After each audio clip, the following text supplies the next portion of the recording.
Hello friends and welcome back. Let's work on a new doll. A Luna Lovegood doll, actually.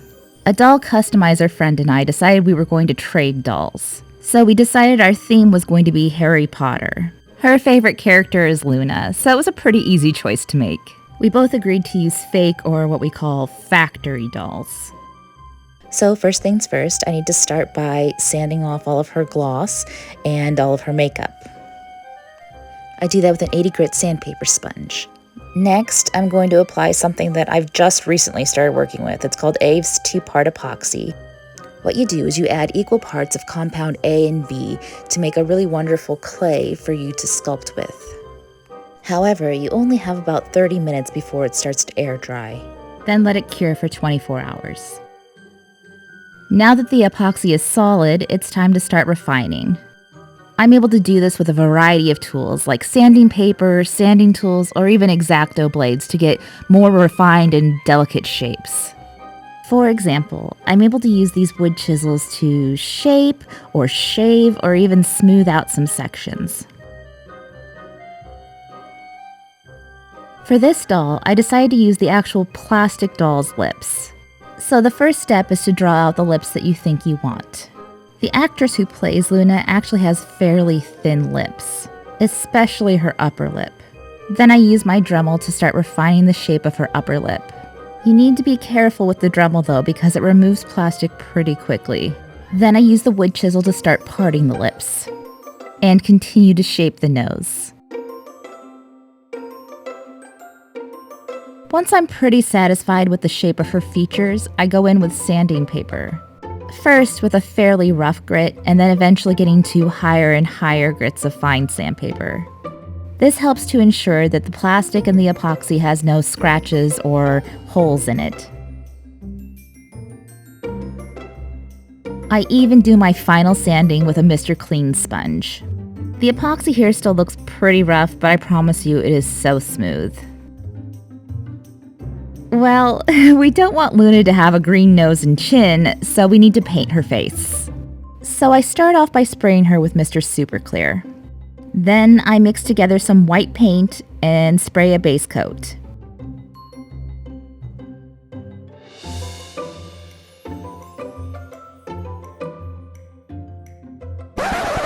Unfortunately, I found a place where I didn't sand well enough.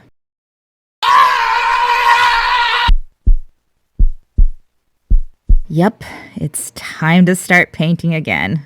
So after smoothing out that little rough area, I painted her face white again. She had a few little splotchy parts on her paint, so I just smoothed it out with sandpaper. Then I mixed up some paint color to match her skin tone and painted her that color.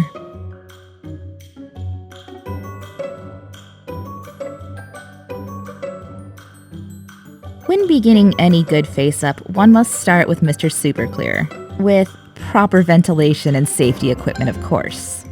Next, I use my X-Acto blade to make a fine powder of chalk pastels. What's really wonderful about this is that it allows you to mix colors in order to create the shade that you want. Then you can brush it onto your doll. I usually prefer to start with adding shading to the doll first. Then I move on to other colors like the cheeks and nose. I like to start with the lighter colors first and then build up with darker shades and layers. Make sure that you spray with Mr. Super Clear between layers. This helps you to build up the color more and more. And make sure you spray with a final coat just to protect the doll. But even sometimes, you don't like the way it ends up. You see, sometimes Mr. Super Clear does funny things to chalk pastels. I don't really understand it, but sometimes the colors will show up darker and less saturated, which ends up making the doll look kind of like a muddy mess. So sometimes you just have to redo the face-up. Something you'll get to know about me in this video in particular, but all of my videos, is that I show my mess-ups. I do this to show people that it's okay to mess up. We're all human. Even the customizers that have been around for years or decades still mess up from time to time. Plus, if you can learn something from my mess-ups, then it was worth it.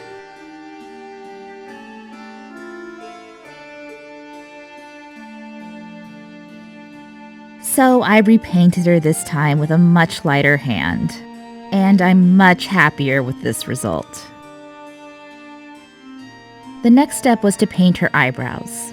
One of my doll friends suggested that you paint on the eyebrows first with the chalk pastels. This makes sense because the chalk pastels can be erased much more easily than the watercolor pencils. So I tried that out and sprayed it with Mr. Super Clear before going in with my watercolor pencils. Next, I wanted to paint the lips. So I had seen in someone else's video that they first painted the lips with white. I've always kind of struggled with lips, so I thought I'd give it a shot. Then I added watered down chalk pastel on top of it, and used watered down brown paint to color in freckles, and lip highlights and lines with watercolor pencils. After my final spray of Mr. Super Clear, I used a liquid gloss on the lips and the nostrils. I think she's starting to get that Luna Lovegood personality.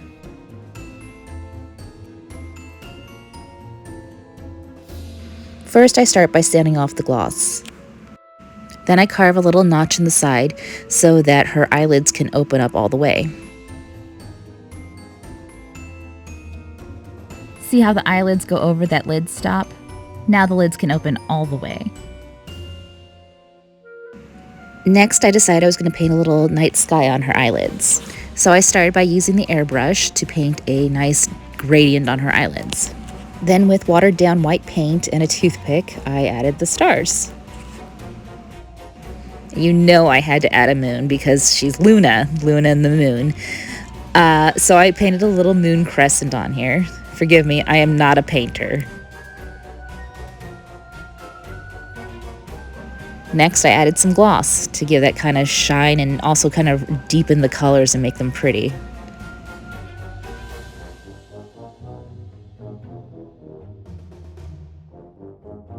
I like to use falsies for the eyelashes because it gives a nice full realistic look.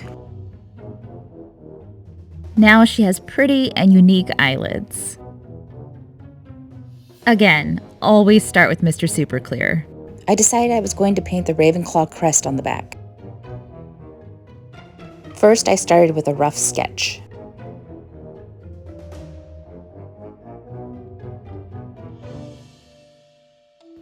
Normally, I paint these back plates with a watercolor pencil, but this time I just didn't care for the way it was looking. So I decided to go in with acrylic paint instead.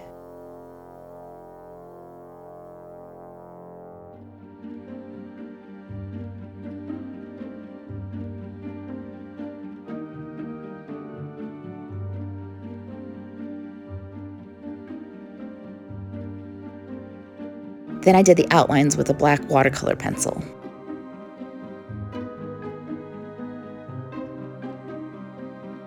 That's some fancy Ravenclaw pride right there. Blythe dolls come with these eye mechanisms, but I don't care for the way the plastic eyes look. First, we need to take out her original eyes. I do that by heating up the end of a glue stick. Once they cool, they pop right out. So this is something cool I just got today. It's a pupil painter for eye chips. And luckily, it came with all these glass blanks. So the way it works is you take one of the chips and you put it in the slot. Then you put this drum over it. Next, you take the stick thing and you dip it in the paint, blot it, and then stick it into the drum. I decided twisting worked best for me. Then you pull out the paint stick in the drum, and then you've got a pupil. Luna's eyes are blue, so I painted the back of them with several different types of blue paints, mostly kind of glittery or iridescent ones.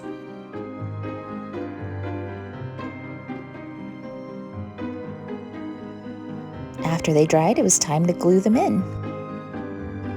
Blythes have 4 sets of rotating eyes, 2 that point forward and 2 that go to each side.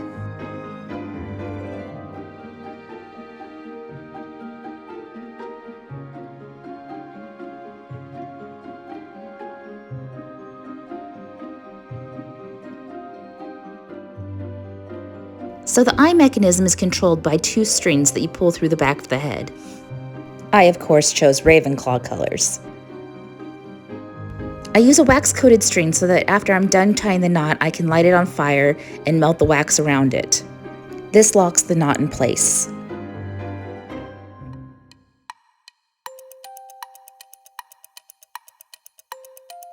I'm now installing the T-bar so the eye mechanism can click around.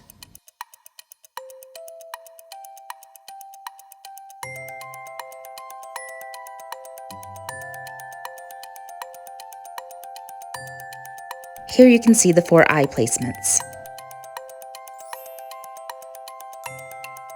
Next, we need to attach the skull cap and hair. Then our decorated backplate.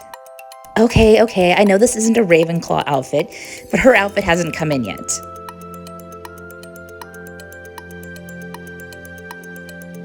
Lastly, we're going to decorate the pull strings in the back.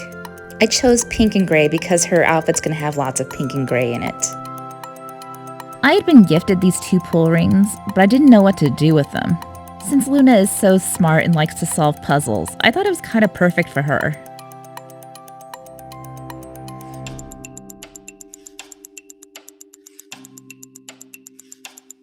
I put her in a tall glass jar so she could sit up properly. These scalps often come with way too much hair and it's always way too long, so you have to cut it and thin it out a bit. I start out by cutting one side the length I want it. Then I continue in sections, cutting around to the back of the head. Then I cut the 2 front lengths together so I can match those up perfectly. Then I continue to cut around until I've matched the length from the other side. Then I use texturizing scissors in different sections to help thin the hair and let it lay more naturally.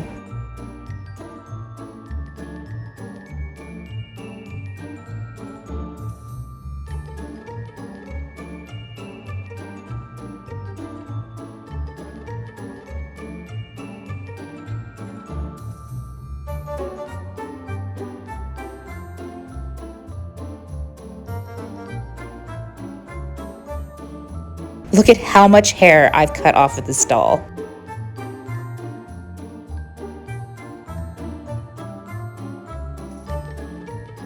So Luna's hair isn't really curly, it's more like kind of a wavy curl sort of thing. Which means I don't want little ringlets, I want kind of a bigger curl. So I chose boba straws. I start by cutting each straw into thirds.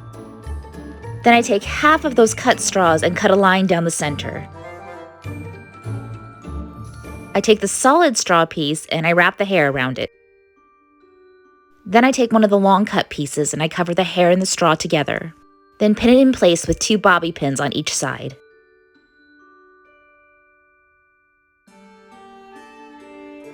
Then I continue this process through the rest of the hair. I try to curl away from the part. This is when she looks like a little bit of a hot mess. Once that's done, I begin to boil some water.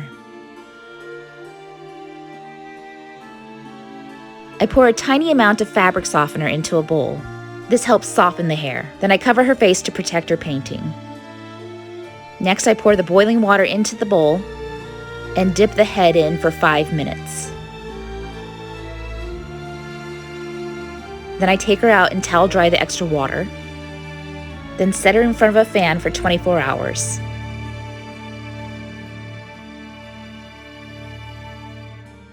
I used a few engraving attachments on my Dremel to drill the holes.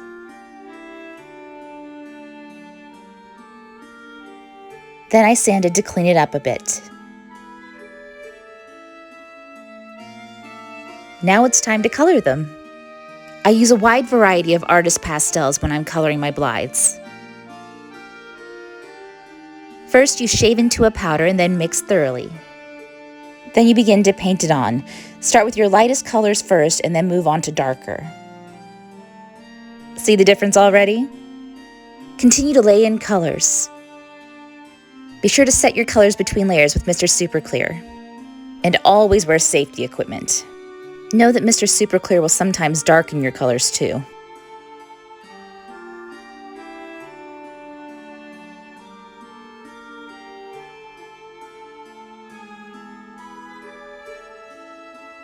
I decided I was going to craft the base out of polymer clay.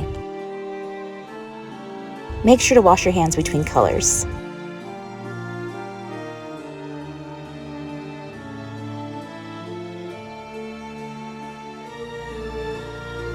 I used a toothpick to try to smooth things out, but I'm sure there's a better way out there. I pinched some clay between my fingers in order to make a leaf shape. Next, I inserted these prongs in order to have something for the earrings to attach to. Then bake them at 275 degrees for 30 minutes. I decided to cover them in a gloss varnish. I found these really tiny beads and decided to sprinkle them on top.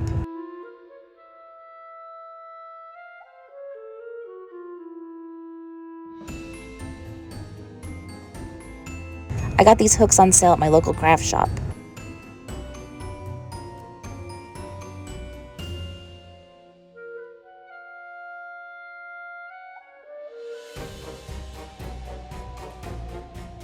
But first, we need to take out the curlers. So remember when I said I wanted to have loose curls? Yeah, these turned out pretty tight. I started brushing the curls out with my fingers, but it still was pretty curly. So I resorted to a comb and a little bit of water. Thankfully, I know the hair will lay down some more with time. Since we were done with that and still had time, let's put on her ears. I want these ears to be removable, so I'm going to use museum putty instead of glue. These ears have a little notch in them so they can go over the doll's original ears. And the putty helps them stay on.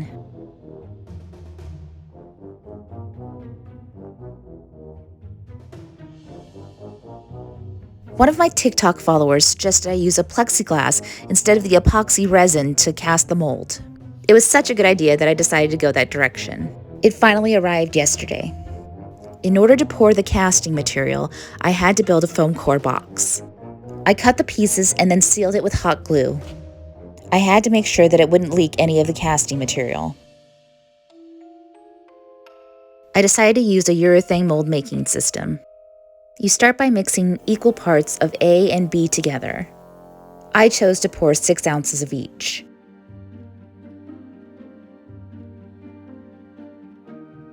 Then you mix together thoroughly, making sure to scrape the sides.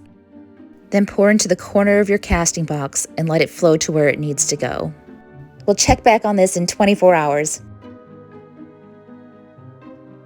Let's see how this mold turned out. So I very quickly realized my mistake. I didn't spray any of the mold release before I poured the urethane. I foolishly thought that the foam core was slippery enough that it wasn't going to stick. Surprise, it totally sticks. So I struggled for a really long time trying to remove the foam core from the mold. But I was eventually successful. I had to be extremely careful pulling the plexiglass from the urethane because I didn't want it to tear. There were some of these extra fiddly bits, but it's okay because I was able to clean it up later. One of the really tricky parts was making sure that the center part of the glasses didn't come out with the plexi. But look at that mirror finish. And here's the foam core aftermath. And I think it turned out pretty well. But I'm gonna go buy myself some mold release before I go any further. So based on the trouble I had with the urethane pour, I decided to use a mold release spray this time. While I let that dry, I poured equal parts of A and B into a cup.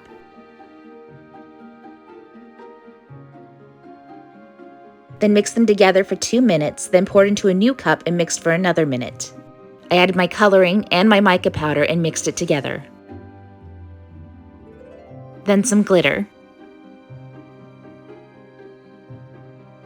And began to pour very carefully. The color's looking a little more orange and opaque than I would like. It must be the mica powder. I might need to try something else later. Then I hand installed some confetti. I made sure to push the confetti all the way to the bottom so it would show up on the front of the glasses. Then I hit the resin with a little bit of heat to pop the bubbles.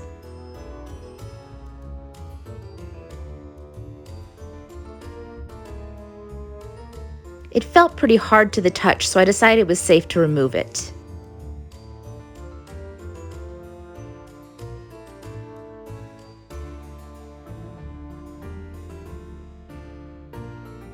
I started by pulling the mold away from the resin. Then slowly started to pull up on the resin. Unfortunately, it's very pliable, so I'm going to need to let it cure a little bit longer. It's also very orange, so I'm going to have to do it again.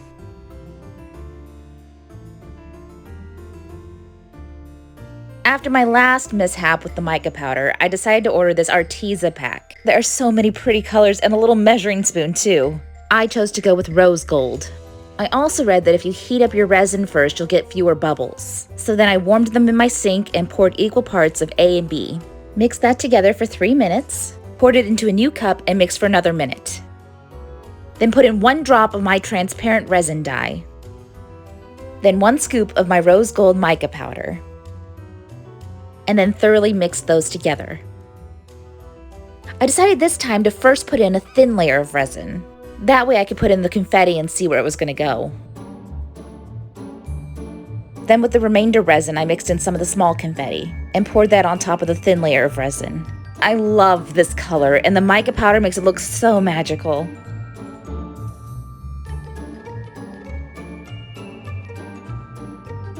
After 24 hours, it looks like we can remove it from the mold. It looks orange here, but it's actually a really pretty pink. So I start by trying to pull away the edges of the mold. This loosens the glasses enough so I can pull them out safely. I'm especially careful where the lenses are supposed to go. I don't want those center parts to break from my mold. Then I remove the arms of the glasses.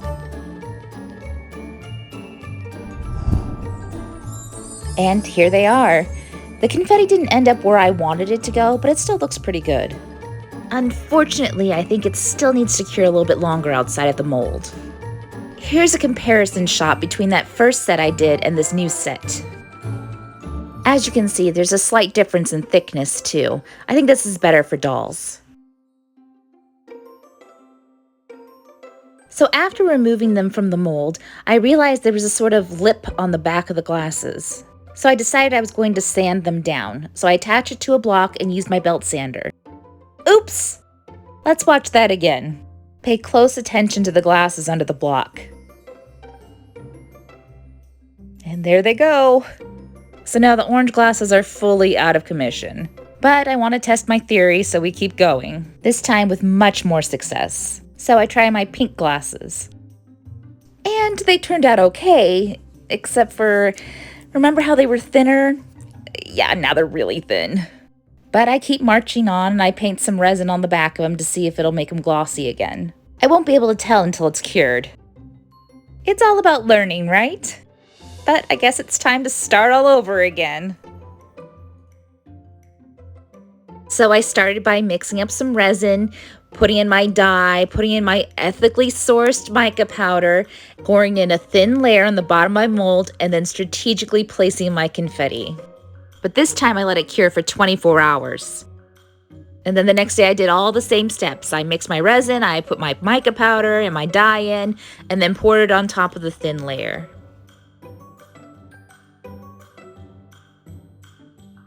And then let that sit for 24 hours to cure. Then I popped it out of the mold. It looked pretty good, but it still had that really uneven back, so I decided I was going to sand it again. I used some double stick tape and mounted it to a board and got to sanding. Then I used some polishing sandpaper to smooth out the back. So far, so good. So as you can see, they have this moire pattern to them. So I went to my computer and started recreating that pattern. My first thought on these was to print them on transparencies and use that as the lenses. But the transparency plastic is too thin by itself. So I decided to put the printed transparencies behind resin lenses. I had the plexiglass innards from the original cut, and decided to try this quick set putty again just in case I messed something up the first time. This time I even went so far as to weigh parts A and B just to make sure I had exactly the same amount. After 25 minutes, you're ready to pour your resin. Since she has one lens that's red and one lens that's blue, I mixed up 2 batches and poured them in, and hit it with my heat gun to pop the bubbles. So why on earth are there bubbles in this again? It's exactly like the first time I used it. Which is weird because they're made by the same company to go together. So I'm gonna try silicone instead. This time I decided to use silicone to make a mold. I followed all of the directions and poured them into these trays. Then let it cure for 24 hours. The next day I was able to remove them from the plastic trays very easily. And they look really good too. So then it was time to pour resin again. I mixed up 2 different colors and poured them into the mold. Then let that cure for 24 hours. So then I popped them out of the mold and they looked really good. Then I had to try them in the frames, of course. Then it was time to work on the frames. Because her head is so wide, I have to angle the frames out so they can bow out a little bit. Once that was glued, I was ready to work on the lenses again. I decided to glue the colored transparencies behind each lens.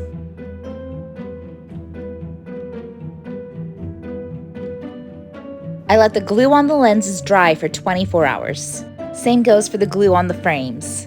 I popped the frames out and I tried them on her face and she looks so cute. The next step was to cut the transparency out from around the lenses, then put glue on the outside edge of them and then put them into place. Same goes for the blue lens. Then let the glue dry for 24 hours. But I couldn't resist doing one last shot of her in them.